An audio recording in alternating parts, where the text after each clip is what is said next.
For this week's Rossett History GCSE Extra, we've got Yalta, a key conference from the Cold War when some decisions were taken. It's not yet appeared on any Cold War exams, so let's delve into some of the key aspects of it. In charge of the United Kingdom, you had Winston Churchill. In charge of the United States was Roosevelt, and in charge of the USSR, which is the abbreviated Soviet Union, you had Stalin. Now, the key thing about this conference was that Roosevelt and Stalin had a good working relationship. They got on really quite well. At Potsdam, things were very different. That's the conference that comes next. But at Yalta, they did get on.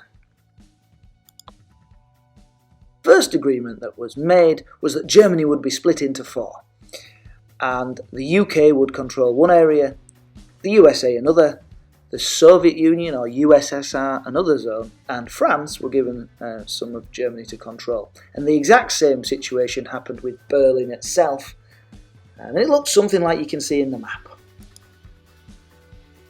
The next thing that was agreed was a huge bill for the war, which the Germans were going to have to pay. Now, the Soviets wanted even more than this, but the British and the Americans did not want to repeat the same mistakes of the First World War, where they punished Germany a little too harshly, and it was a factor in the reasons why Hitler was able to take power at all.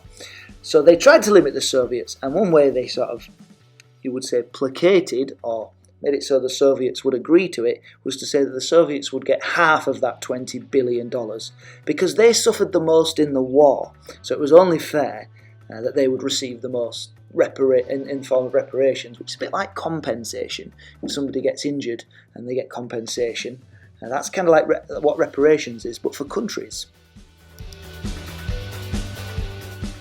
Very easy agreement is they all said, let's make sure the Nazi Party is banned. Even if there's democracy and people can vote for who they want, they can't vote for Nazis anymore. And they all agreed on that for understandable reasons. Another thing they agreed on was to create the United Nations. Any country was open to join the United Nations, and the idea was that the United Nations would be there if there were any serious issues in the world, so that things could be dealt with by talking them through rather than by World War III. Or that was the idea anyway. So they would meet regularly, and they would also meet in times of crisis. All the countries agreed that this would be a great idea, and it's something that's still going to this day. It's a legacy of the Yalta Conference. The minor agreement was that the Soviets agreed that as soon as the Germans had been defeated, they would send their troops across to the other side of their country and join in the fight against Japan. Perhaps the most important thing in terms of agreements from the Yalta Conference is that Stalin agreed to all of the nations that had been liberated, that is, had been freed and taken back from the Nazis. All of those countries would be able to choose their own governments democratically, whether that be France or whether that be Poland, whether it be Eastern or Western European countries. Of course, as we know later, if we know anything about the Cold War, Stalin did not actually follow through on this promise and didn't let Eastern European nations choose who they want. He rigged elections and used various other means to force them all to be communist. But that agreement was made at Yalta, it's just a promise that Stalin did not keep. The biggest area of disagreement was over Poland. Stalin wanted to move Poland, effectively, take some land for the Soviets, the pink bit on the map, and take some land that had been Germany and give it to Poland. So effectively on the map, Poland moved to the east. Britain and France found it difficult to agree to that because they had gone to war in the first place because the Nazis had invaded Poland. Britain also wanted the Polish government that had run away at the start of the Second World War and hidden in London, the London Poles, to play the biggest role in Polish government.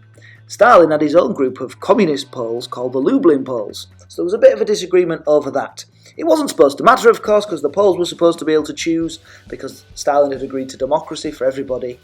As you know, that didn't happen, rigged elections, that sort of thing, and Poland ended up being communist. In summary, Yalta was fairly harmonious. That means it was quite happy, lots of agreement, that sort of thing. There were a few cracks showing.